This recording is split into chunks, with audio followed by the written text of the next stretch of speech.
En 2008, il n'y avait pas d'organisation en France, ni de rubrique installation classée qu'on appelle ICPE, ni de tarifs de valorisation de l'électricité.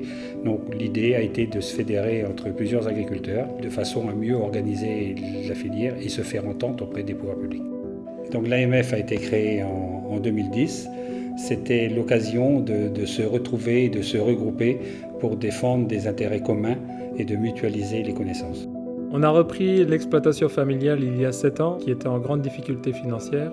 Nous nous sommes lancés dans l'agriculture biologique, en même temps que la méthanisation. On a réussi à créer une agriculture durable, écologique, sans pesticides, sans produits chimiques.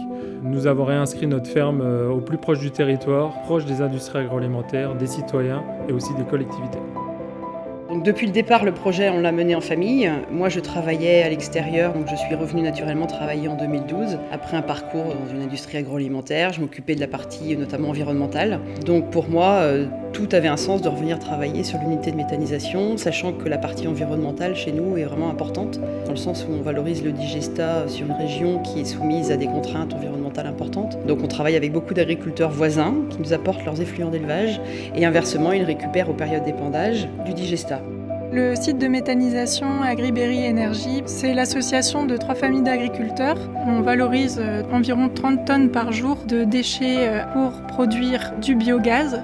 On l'épure pour garder uniquement le biométhane qui va ensuite dans le réseau de gaz pour alimenter la commune de Plainpied-Givaudan et également l'agglomération de Bourges. Nous traitons les effluents d'élevage d'agriculteurs environnants, des biodéchets issus d'industries agroalimentaires locales, de cantines, d'hôpitaux, de restaurants, de grandes surfaces. Tous ces déchets produisent du méthane qui lui est utilisé pour fabriquer de l'électricité. On incorpore des plantes qui ont capté du CO2 présent dans l'atmosphère par le système de la photosynthèse. Il s'agit d'un carbone qui est renouvelable, contrairement aux hydrocarbures qui, eux, sont d'origine fossile et épuisables à terme. La particularité de notre site, c'est que nous sommes autonomes en eau, avec les eaux de pluie qui sont récupérées, en chaleur, issue de la cogénération, en électricité grâce aux panneaux solaires en autoconsommation, et très prochainement en carburant grâce à la station GNV.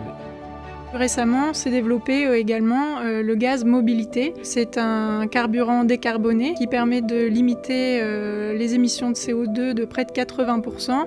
Nous avons ouvert une station de distribution de bio-GNV à Saumur. Sur cette station vont venir s'avitailler les bus de l'agglomération de Saumur, les bennes à ordures ménagères qui collectent les déchets, les balayeuses de la ville, mais aussi des camions, des véhicules utilitaires et des voitures.